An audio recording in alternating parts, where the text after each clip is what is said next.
Today on the Playbook Podcast, we've got all the latest on the aftermath of the killing of Charlie Kirk. We've got Ukraine in the headlines again as President Trump prepares to fly to Europe. And we've got the Trump administration in a race against time to oust Lisa Cook from the Fed board. Hello, I'm Jack Blanchard. And I'm Dasha Burns. It is Monday, September 15th.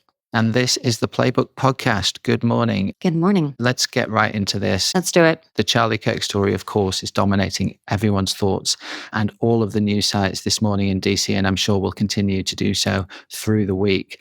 There's been so much talked about this and written about this over the weekend, and rightly so, Dasha. The thing I wanted to talk to you about this morning, firstly, was just to take a step back and think about how extraordinary the administration's reaction has been to this moment. Unprecedented. I mean, we use that word a lot, but truly, I don't remember a time in history that I've learned about when a private citizen was given this amount and this level of attention and eulogy from the administration. Right, and that's a fascinating fact to see, that Charlie Kirk, essentially a political activist, but obviously not directly a member of the administration.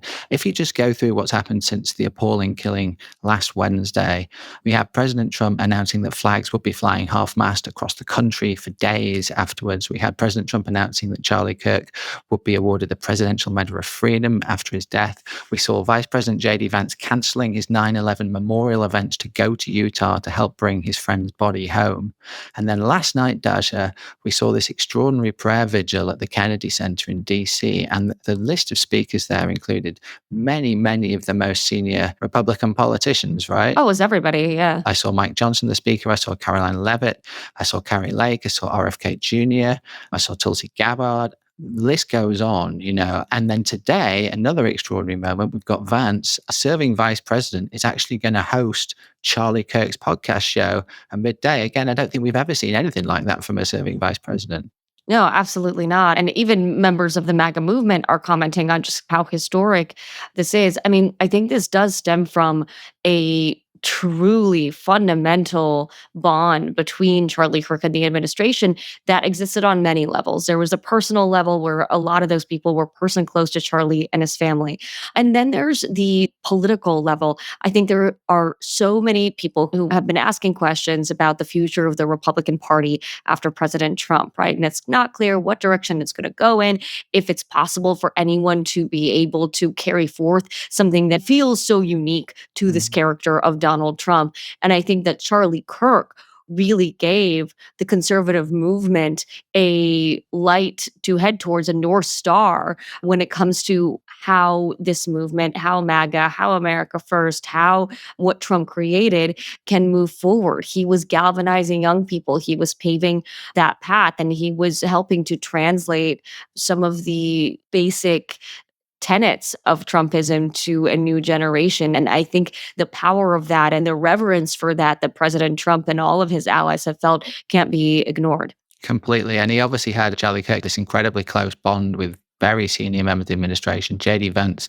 perhaps chief among them. A big reason that JD Vance is in the position he is in is because of the advocacy of Charlie Kirk. Right. And I think if you're outside of the DC bubble, you might not appreciate just how close this relationship is, but you can see it now with the list of things that we're talking about in this podcast. And in fact, President Trump saying yesterday he'll be flying on Air Force One to the funeral next Sunday in Arizona. Again, not something the President of the United States typically does for private citizens. It's just fascinating to see, and it's indicative of just how close they are and how deeply they're mourning this and feeling this in the White House. And the reason why that matters so much, Dasha, the reason why that closeness between the administration and Charlie Kirk that we're all now witnessing is so important, I suspect, although we don't know this for a fact yet, is that it's going to help shape the policy response when it comes, because it's pretty clear from the way the president is talking that he is planning a very significant policy response to this killing. And that his base is demanding it as well. His base is completely demanding it. Anyone who goes on X for 5 minutes can see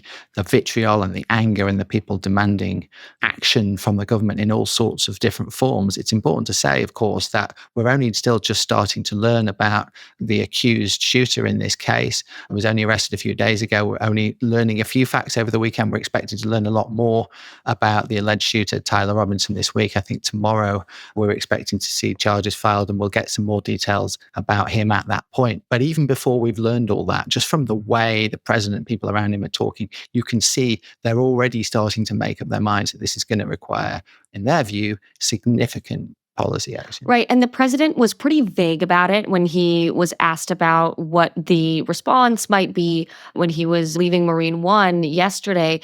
But he did say that there are investigations that are happening, who they're investigating. He just kind of left it broad when it comes to sort of leftist organizations. What does that mean? I think there's a lot of fear right now about what that could entail. And there's also a lot of rallying cries from the base and from Charlie's fans. And so you're seeing, before we know a ton of the facts, there's still a lot of questions, as you said, about motive. And I think that as that starts to become clearer, that will also, of course, shape the conversation.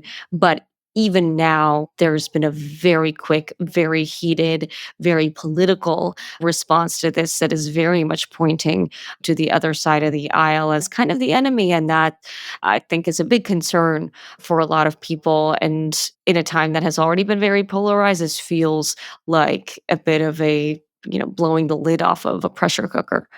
No question about it. And if you talk to liberal or left-leaning Democratic politicians in Congress over the past few days, you can hear they're very scared about what's coming. They're worried, genuinely worried about further violence. And we've heard Speaker Mike Johnson talk about the dangers of that. But they're also worried about the scale of the policy response. They're worried that Donald Trump's going to use this moment, or just be so angered by this moment that he's going to use it to really go after people on the left in a way perhaps we've not seen from an American president before. And we know he's the type of president that will push boundaries as far as he can. We've seen that time and time and time again this year. It hardly needs saying.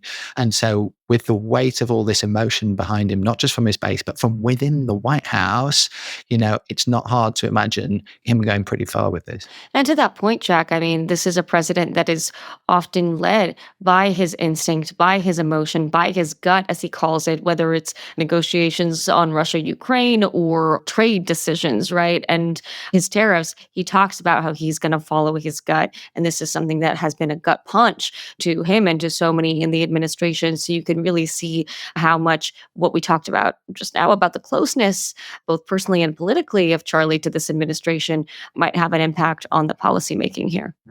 My best guess is, although I am guessing, is that we won't see that policy response this week, not least because tomorrow afternoon, President Trump is headed off to Europe for a few days, and his mind will clearly be on other things then. He's flying over to the UK, and I believe you're flying with him, Dasha, for his state visit. Yeah, I'll be flying over to London tomorrow. He gave a little bit of a preview saying he expects it to be an incredible trip when he was talking to reporters yesterday. We will see what that actually looks like on the ground.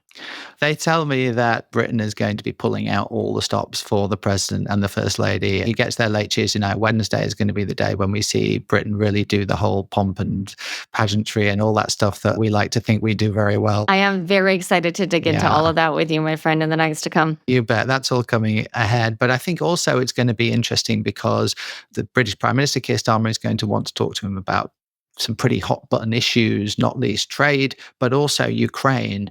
We saw the incursion by those Russian drones into Polish airspace last week, which has really galvanized this conversation around Ukraine again. And I'm certain that the British Prime Minister will want to press Donald Trump again to try and move forward with some pressure on Vladimir Putin. And Trump, each time he talks about this, it feels like he's edging a bit closer to action, Dasha. Would you agree with that? Yeah, no, he keeps building. And you saw over the weekend his post on Truth Social saying he's ready to take action on sanctions against Russia, but he wants to see movement from NATO as well, in particular, get them to stop buying Russian oil and gas. So he's ready to move, but he wants to see more from our NATO allies. We'll see how that ends up playing out in these conversations and these negotiations. But I think from what I'm hearing from White House allies, the incursion into Poland was another line crossed, in several lines crossed since these negotiations started, especially given the fact that this is all happening after they met in Alaska. Trump gave him that FaceTime, and things seem to have only gotten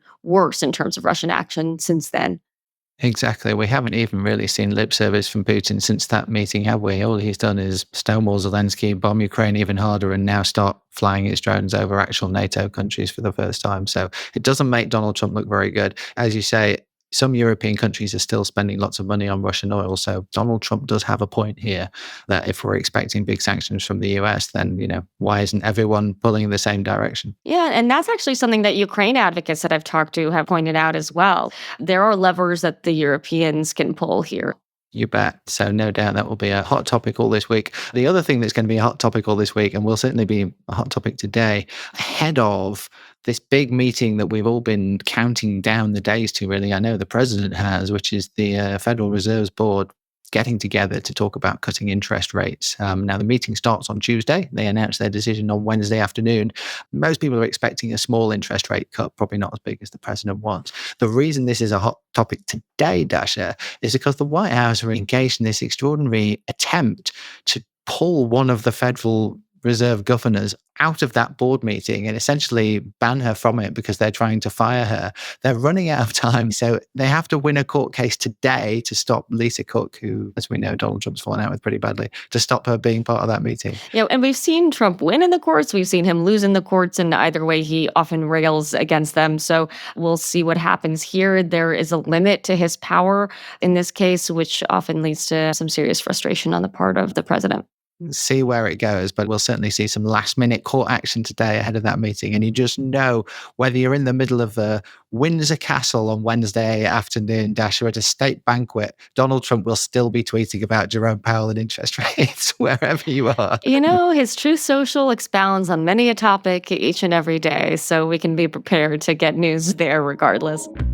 You know it. All right. I think we'll leave it there. Dasha, thanks so much for being here. Thanks everyone for listening to today's show. We've got loads more news and analysis in today's Playbook newsletter, which you can find at politico.com/playbook. Otherwise, we'll be back tomorrow. Have a great day. Thanks, everybody.